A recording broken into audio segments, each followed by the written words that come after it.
Come in. Welcome. I'm E.G. Marshall. Sorry about this door of ours.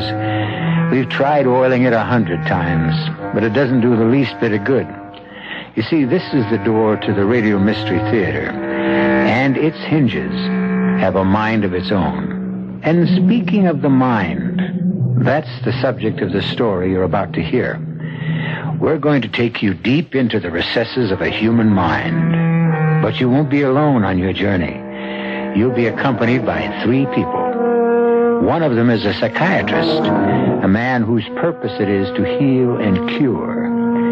But the other 2, well, I'm sorry to say that their intentions are not nearly so benevolent.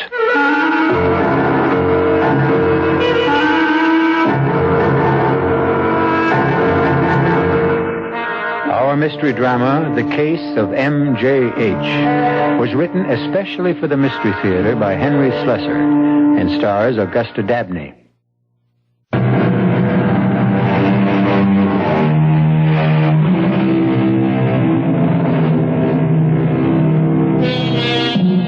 The mood of a psychiatrist's office is very special. A quiet mood, which gives no hint of the raging storms contained in the minds of those who lie on Dr. Vernon Cooper's leather couch and murmur their way through the secret fears and hidden angers of their lives. I must have been, 20 or 21, something like that.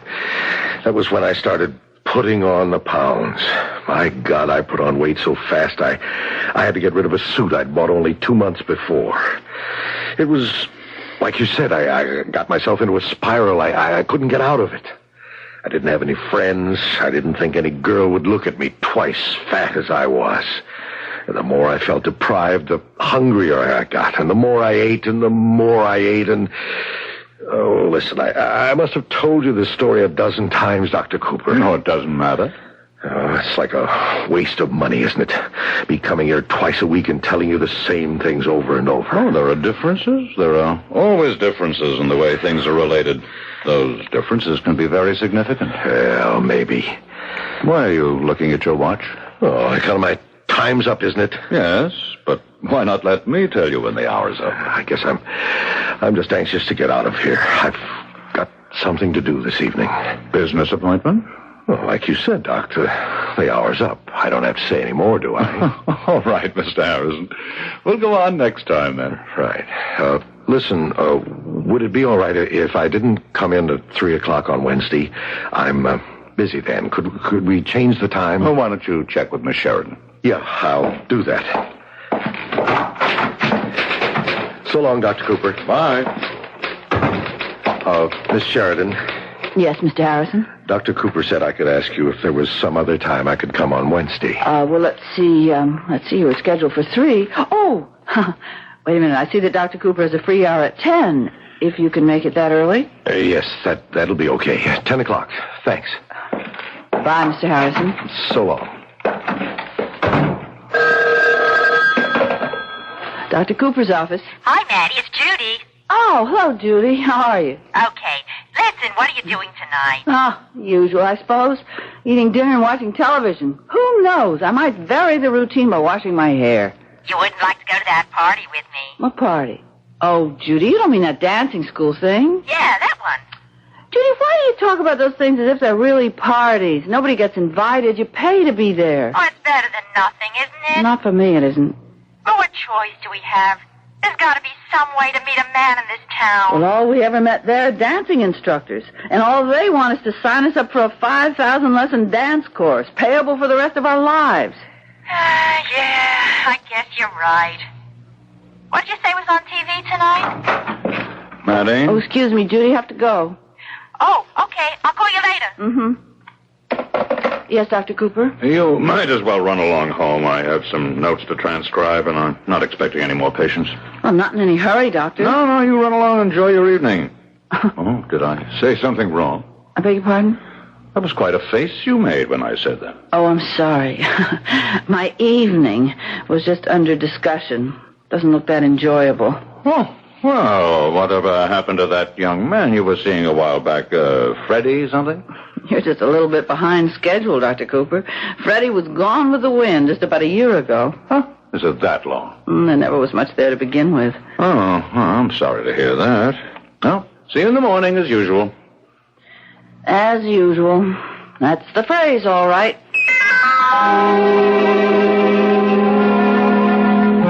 So Mr. Radovitz says to Mr. Clark, who's supposed to be handling the money around here, you or me? So Mr. Clark says, why have we got adding machines in the office if you're not going to use them? So Mr. Radovitz says, hey, Matty, are you still there? Yes, Judy, I'm here. You haven't said a word for 5 minutes. I wonder why. Listen, am I keeping you from something? Only from my dinner. I thought I had some macaroni and cheese left over from last night, but it had green mold all over it. Well, what are you going to do then? Go out to the cafeteria, I suppose. I thought you hated that place. You said it was full of nothing but tired old men. Hey, old men, but fresh macaroni and cheese. I'll talk to you tomorrow, Judy, okay? Yeah, all right. Hey, you know something? What? Right about now, I'd even settle for a tired old man. Excuse me, miss. Yes? Maybe I'd better give you a hand with that tray. It looks like you're about to drop the whole thing. Oh, this darn book of mine has made the whole thing unbalanced. Well, here, maybe if I grab the book. Oh, thanks. That helped. Hey, this is some book, all right. Must weigh 10 pounds. It reads that way, too. Well, thanks again. Why not sit down here at my table? Well, okay. I guess it's just as good a table as any. Of course, maybe you'd rather be by yourself to read your book. No. I don't think I really feel like reading tonight. Hey, what's the name of it, anyway? Hey, you know something? I can't even pronounce the name of it. It's called The Psychopathology of Everyday Life. Sigmund Freud. I'm sure you've heard of him. Yeah, he's a shrink or something like that. Well, he was just about the first shrink, I guess. No kidding. Hey, you must be a pretty brainy type reading stuff like this. Well, I'm afraid I only read it because I think I should. Not much of it really penetrates. Well, that's the way I feel about most books. Only I never cracked one with a title like that. Well, you see, I work for a doctor. Oh, hey, you a nurse? No, not really. I'm just a receptionist, a secretary. But I did have some training, and I thought it would be necessary in order to work for that sort of person. Oh, what sort? A psychiatrist. Oh, you mean he's a shrink, too? Well, I suppose you could call him that. Well, what do you know? You know, all my life I wondered about those guys. I mean, what they do, how that psychoanalysis stuff works. It does work, doesn't it? Oh, yes. There's no doubt of that. Oh, Dr. Cooper's done wonderful things for his patients. You mean he makes crazy people well? Oh, well, you can't oversimplify it that way. Well, his patients aren't, crazy, as you say. They're disturbed, and they have problems and neuroses, and, well, an awful lot of people do. Only, not all of them seek professional help. Yeah, well, that's for sure. There are more nuts walking the street. Psychopathology? Yeah. I don't know. This kind of stuff is too much for me. Hey, you're not eating your dinner. No. Yeah, that's right. Well, then, you're not eating yours either. Well, I'm not too hungry tonight. I'm just having coffee. That's all? Well, that's all I came in for. Only I guess I'm getting a little more than I bargained for. I mean, this nice conversation. Do you live around here? Well, not too far away. In fact, I was thinking of looking for a room in this neighborhood. Just a room?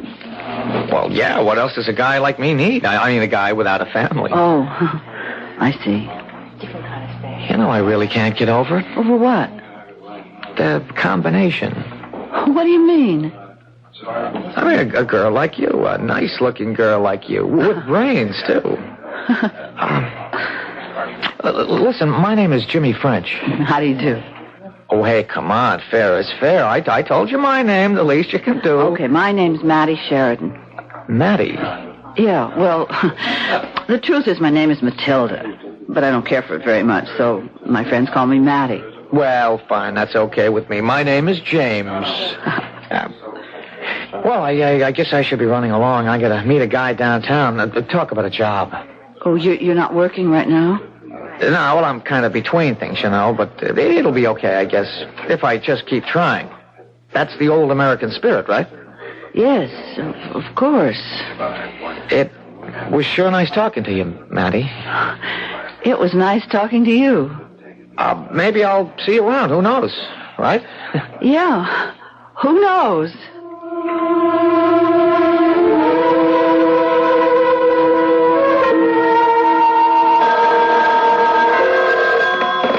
Dr. Cooper's office. Oh, yes, Mr. Harrison. No, the doctor hasn't come back from lunch yet. Oh, I'm sorry. Well, I'll tell the doctor that when he arrives. Now, will you be able to make your next appointment? Fine. I'll tell him, Mr. Harrison.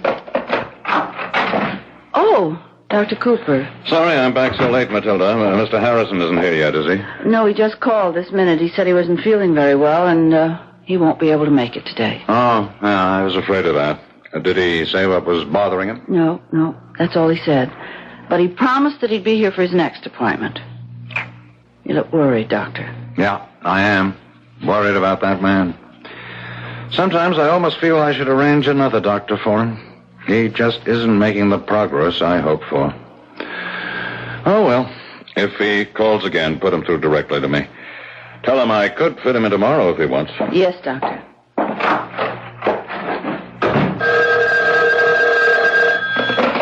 Dr. Cooper's office. Hi, is this Matty? Yes? Who's this? Hi, Matty. It's Jimmy French. Remember me?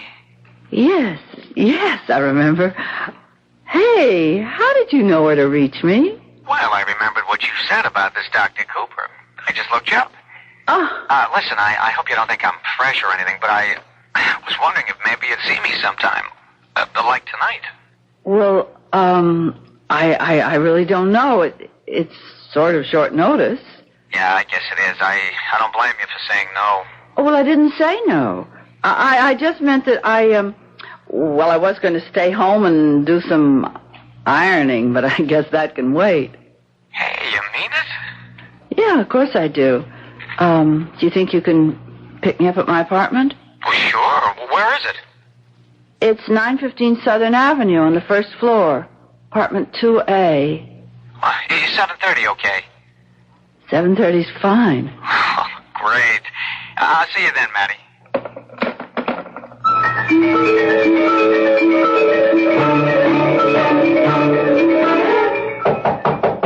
1 second. Who is it? It's Mark. Yeah, that figures. I knew you'd be coming around again. That's right, Jimmy boy. I'm coming around every night until we get our business finished.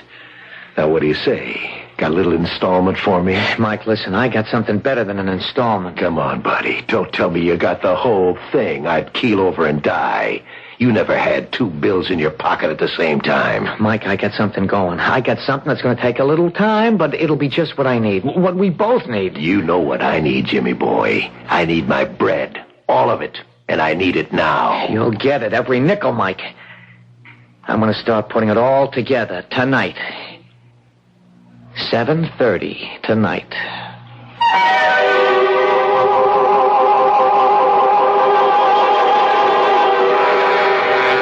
Something tells me that Jimmy French isn't the best person that Matty Sheridan could have met in the cafeteria that night. Of course, I might be wrong. He might be a very fine, upstanding young man whose only interest is getting somewhere in this world. Or is the phrase getting someone? We'll find out more when I return shortly with Act 2.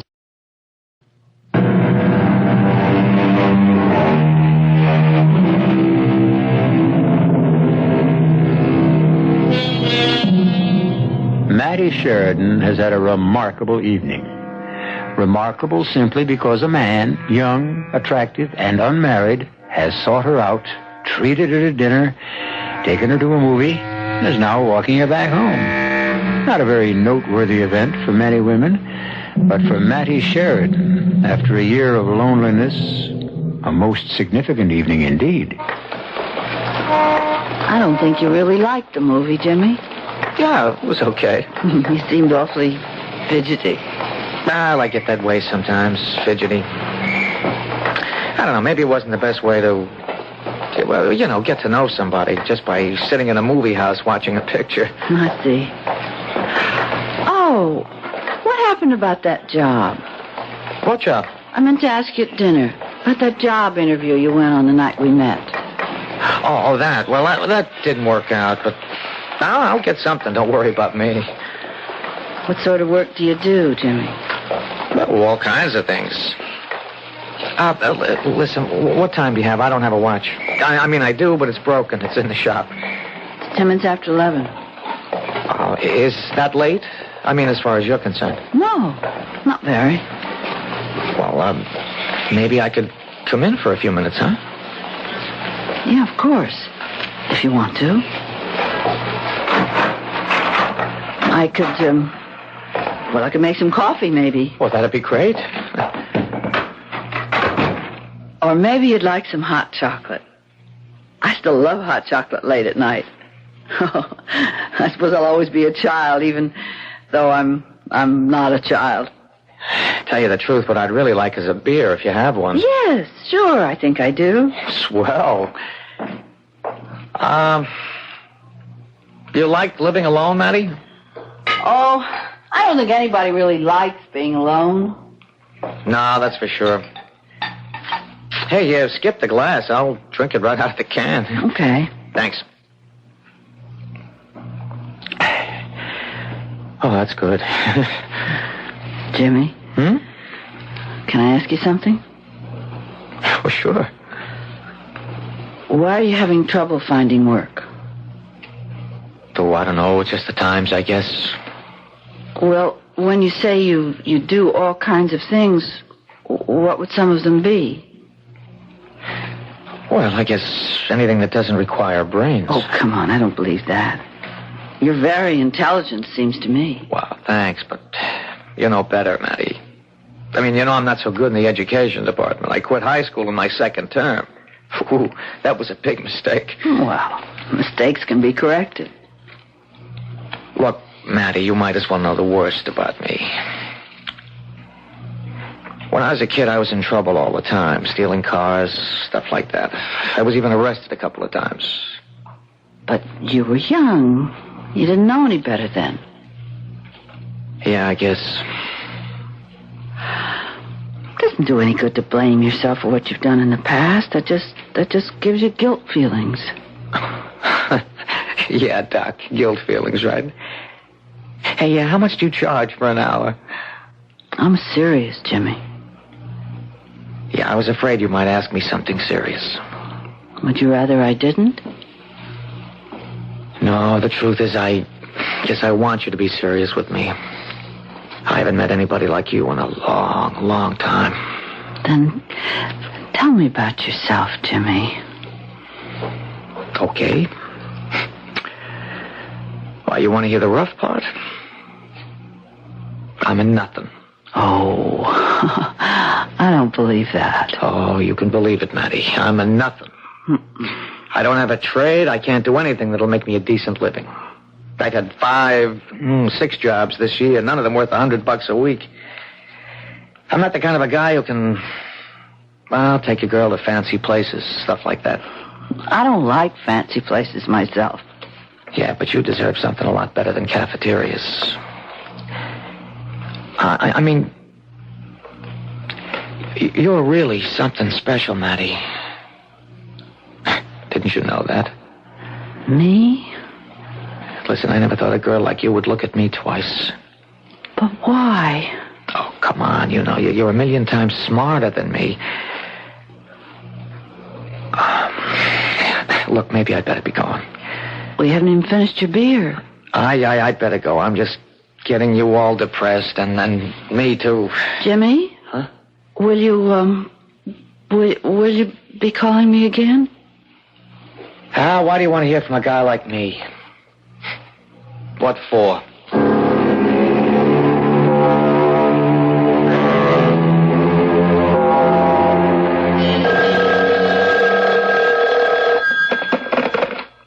Hello? Matty? Hmm? Who is it? Look, I'm sorry to be calling so late. I guess you must have been fast asleep. Oh.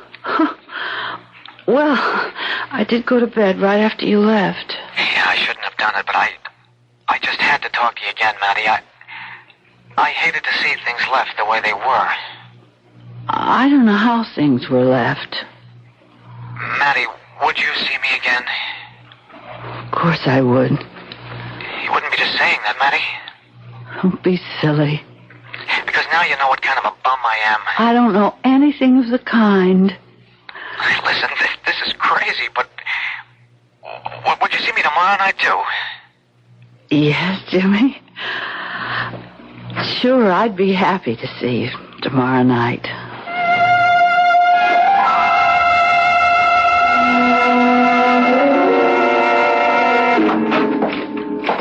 Mr. Harrison not here yet? No, Doctor. I should have guessed that he'd be late. He always is recently. Dr. Cooper. Yes, Maddie. About tonight. I know we usually work a bit late on Fridays, but I was just wondering if I could leave at 5:30. Well, yes, of course.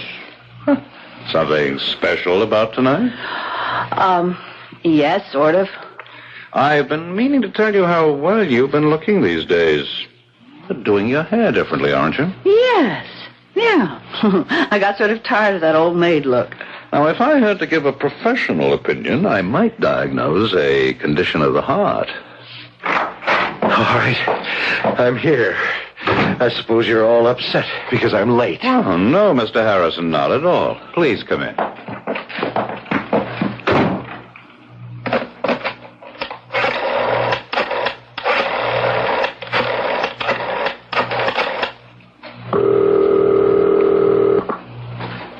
Hello? Jimmy, it's all right. My place at 7, darling.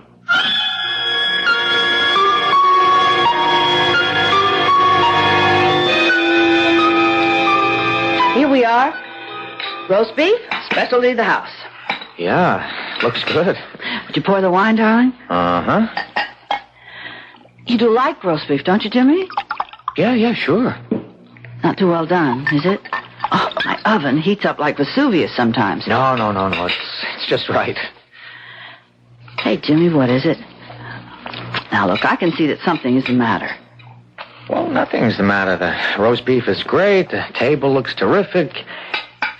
You look sensational. The only thing wrong with this whole thing is me. What are you talking about? I'm talking about me, Maddie, about me and you and all the talk about, the future. I don't know what made me start that junk. Talking about marrying when I can't even get a job that lasts more than 1 week. Jimmy, did you say marrying? Well, sure. What else? That's what I want for us, Maddie, more than anything. But you've never mentioned that before. How could I? What right did I have? I've been thinking about it so much I'm sick.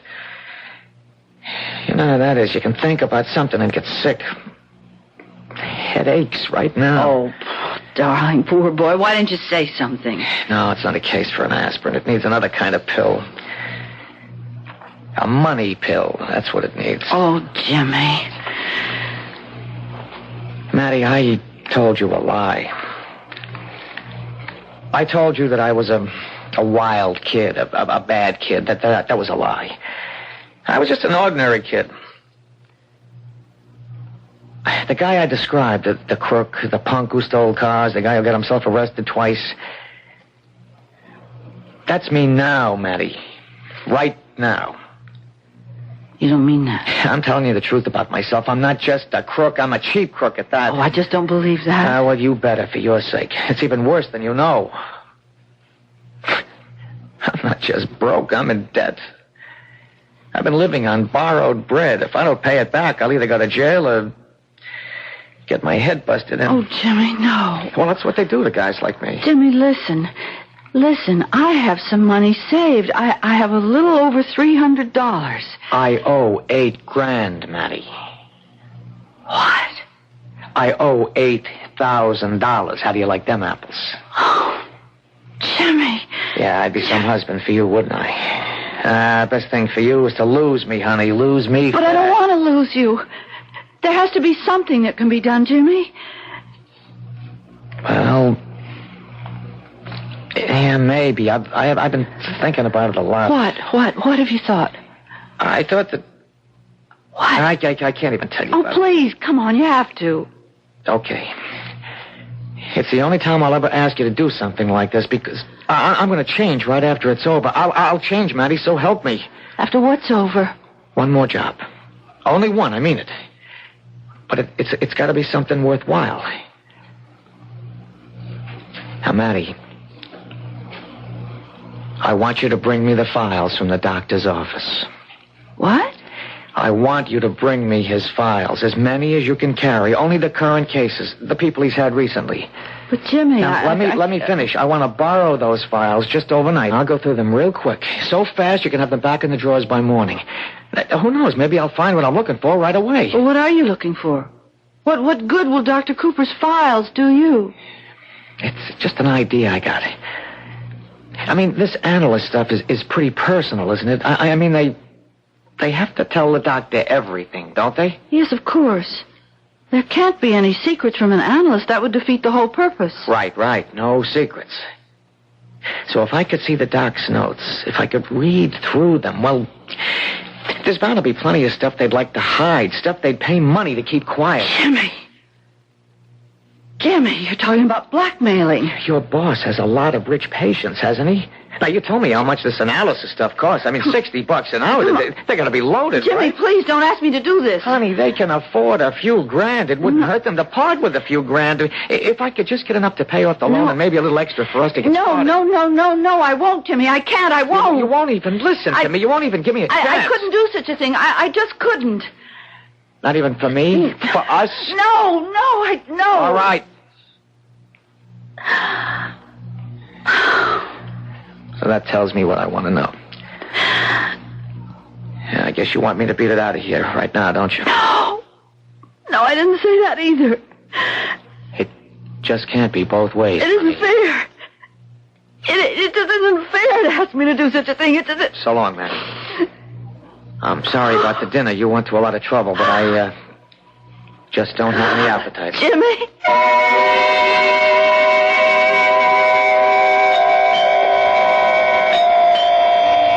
Who is it? It's me, Jimmy. Who? It's Maddie. Maddie, what are you doing here? I just wanted to see you. I've been calling you for days. I've been out. Why didn't you call me? You know why. Jimmy, I missed you terribly. I missed you too, Maddie. What's the use? What's the good of us seeing each other? It doesn't go nowhere, honey, don't you see? Jimmy, can't you see what I have here? What's that? It's the files. It's not all of them. It's just his current patients. Patients? Yes, it's Dr. Cooper's files. I've brought them.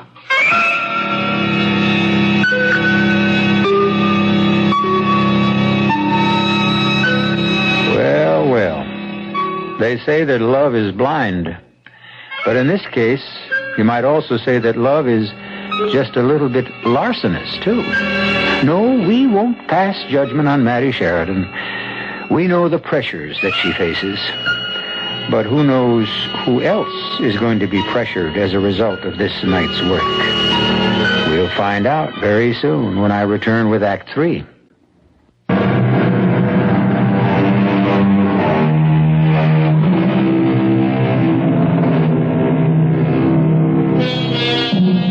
There is frantic activity in the one-room apartment rented by Jimmy French. A steady period which has lasted for many long hours.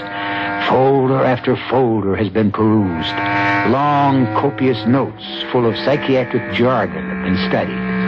And if Jimmy French is getting what he expected from the notes of Dr. Vernon Cooper, he certainly doesn't seem to be pleased with the results. Nothing. Nothing. I can't make heads or tails out of this Please, stuff. Jimmy, try just to keep them in some kind of order. If you mix up the pages, I'll never get them back correctly in the files. Why can't I figure out what he's talking about half the time? I told you it wouldn't be easy, that they wouldn't make sense to you. It's like reading a foreign language. Wait a minute. What are those type pages? Well, they're transcripts of conversations. They're taken from a tape recorder. Well, Dr. Cooper doesn't always tape what his patients are telling him unless he thinks it's important. Oh, boy, this looks like a long night. I haven't even eaten yet, have you? No, I came right from the office. Oh, I got some hamburger meat in the refrigerator. You want me to fix it? That'd be great. All right. Maddie? Yes? Look, I know how you feel about this, but you're not doing your boss any harm. These files will be back where they belong tomorrow morning. You're all right, Jimmy.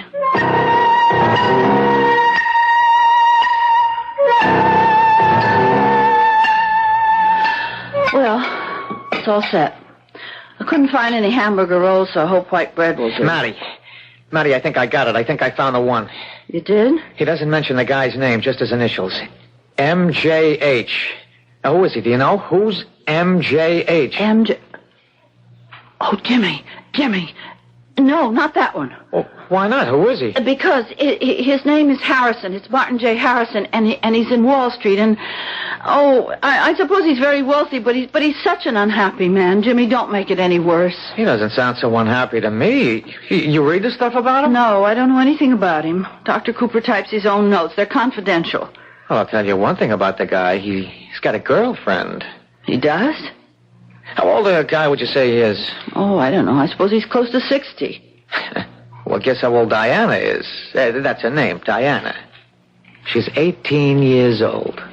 How about that? 18 years old. And, of course, he's married, isn't he? Yes, he's married. Diana. 18-year-old Diana. Boy, you should read the way he talks about her. You put the stuff in a book, you'd have a bestseller. Maddie, tell me more about this guy. I don't know any more about him. All I know is that Dr. Cooper worries about him a lot. He says he's one of his most difficult patients. Yeah, I can see that. Sometimes he said that he shouldn't be treating Mr. Harrison, that he isn't helping him enough. Well, maybe we can help him. Maybe we can help ourselves. Oh, Jimmy. All this is so horrible. His wife doesn't know about Diana, of course. He talks about that a lot. You know, the fact that his wife doesn't know, that it would kill her if she knew. He's worried sick about that. I mean, he's crazy about his wife, but he can't give up this 18-year-old stuff either. Can you imagine that? Please, Jimmy, stop it. You can't feel sorry for a guy like this, can you? Yes, of course I can feel sorry. Whatever's wrong with the man, he can't help himself. He just can't. That's why he's going to Dr. Cooper in the first place. Yeah, and that's why I'm going to him. Now, where's that phone book? Jimmy, I can't let you do this. What? You don't understand about Mr. Harrison. If you could just see the man, the way he looks when he comes into the office, he's so unhappy. Look, you expect me to be sorry for this guy? Yeah. I bet he's had it soft all of his life. I bet he's never had to kick around the streets like a stray cat. All right, so now he's having himself a fling and he needs a shrink to make excuses for himself. Yeah, I'm sorry, baby. My heart doesn't bleed for Mr. M.J.H. It bleeds for me, Jimmy French. Oh, Jimmy! Hey, come on, cut that out, huh? Come on. I can't help it. Oh, don't cry. You can't do this to this man, Jimmy. He's sick. He's very sick. If we do something like this, we're liable to make it worse. You think I care about that? All I care about is us. But you might drive him out of his head. You might make him insane. No, baby, no. I'm just going to make him a little bit poorer.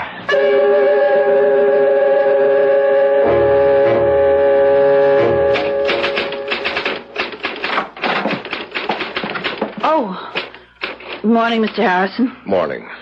I'm glad you were able to keep the appointment. Is the doctor in? Yes, I'll tell him you're here. Dr. Cooper, Mr. Harrison's arrived. Yes, I will. You can go right in, Mr. Harrison. Thanks. Please come in, Mr. Harrison. I suppose you've got a few nasty things to say to me today. Oh, why would you think that? Oh, because of the appointments I've missed. Maybe it doesn't matter to you. You get paid no matter what, right?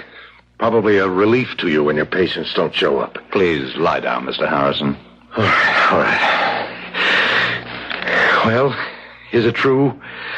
You're glad when we screwballs don't show up to bother you, aren't you? You happen to be wrong about that.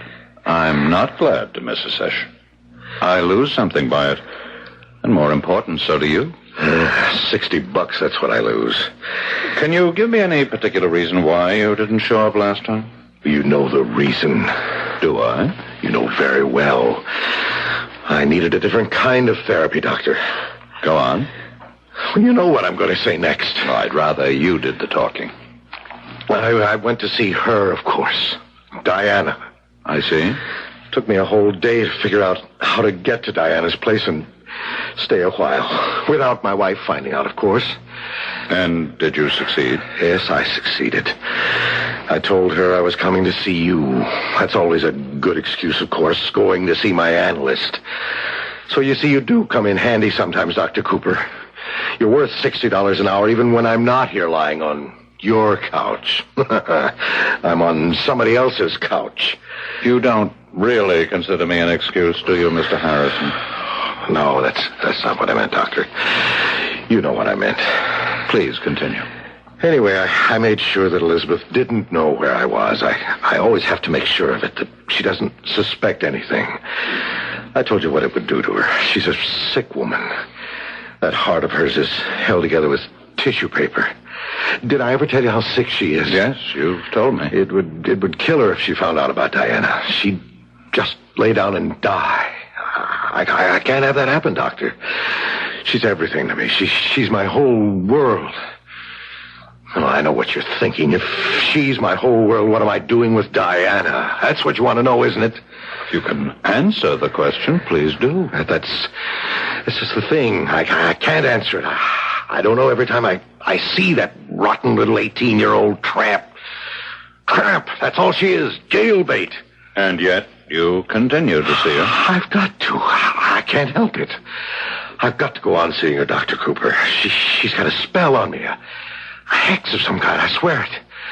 And yet, oh, God, if Elizabeth ever knew, if she ever found out, it would kill her. My wife would die. And then I'd die, too.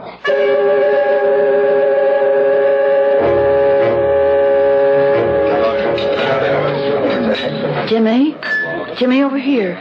Oh, hi, honey. How are you? I'm scared. I'm terribly scared. Oh, now, forget that stuff.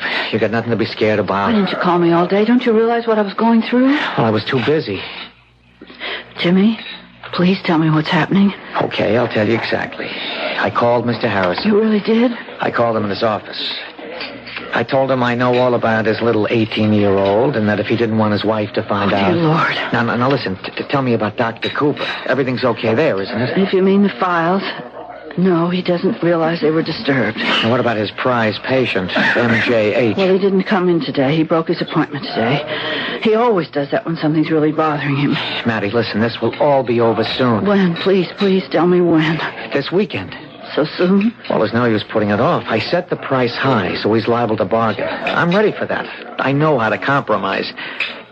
Maddie, don't look like that. I can't help it, Jimmy. I feel so dirty. I'm doing this for both of us, honey. You know that. Tell me you know it. Yes, I suppose I know it. And you love me too, don't you? Say it, Maddie. I love you, Jimmy.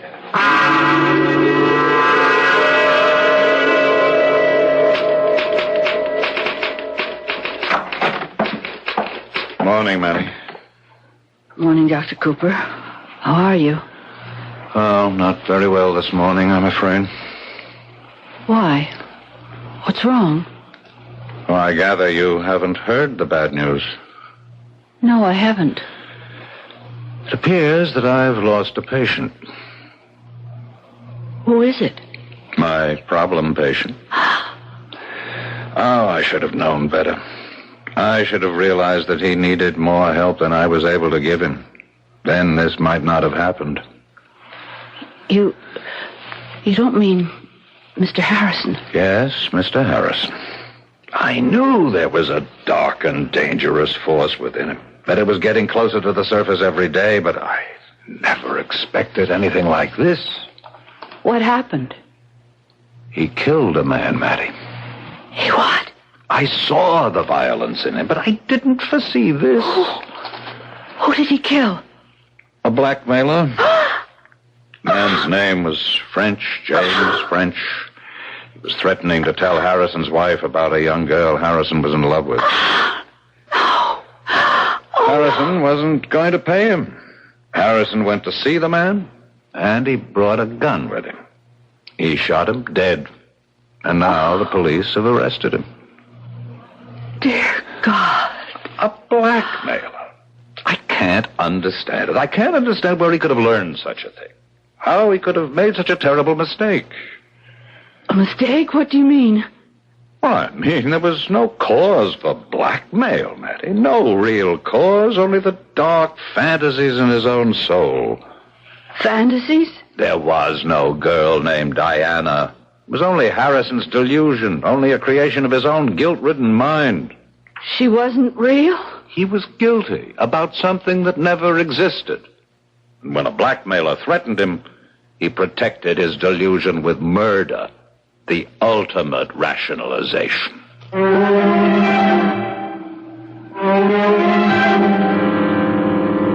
The ultimate rationalization. And suddenly, Mattie Sheridan's dream of the future is destroyed.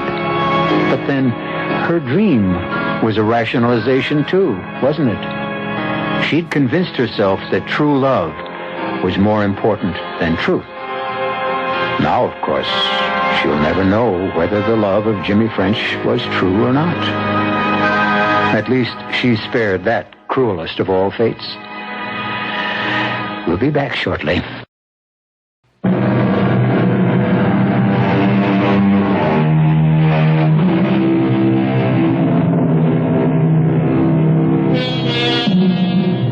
We hope you've enjoyed this little journey into neurosis, blackmail, and murder.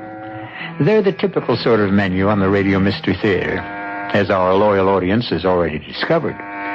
We plan to bring you more of the same bill of fare in the future. Now, if you'll excuse me, I have to see if I've managed to oil the creak out of our door. Our cast included Augusta Dabney, Jack Grimes, Alan Hewitt, Robert Maxwell, and Joan DeMarais. The entire production was under the direction of Hyman Brown. This is E.G. Marshall inviting you to return to our Mystery Theater for another adventure in the macabre. Until next time, pleasant dreams.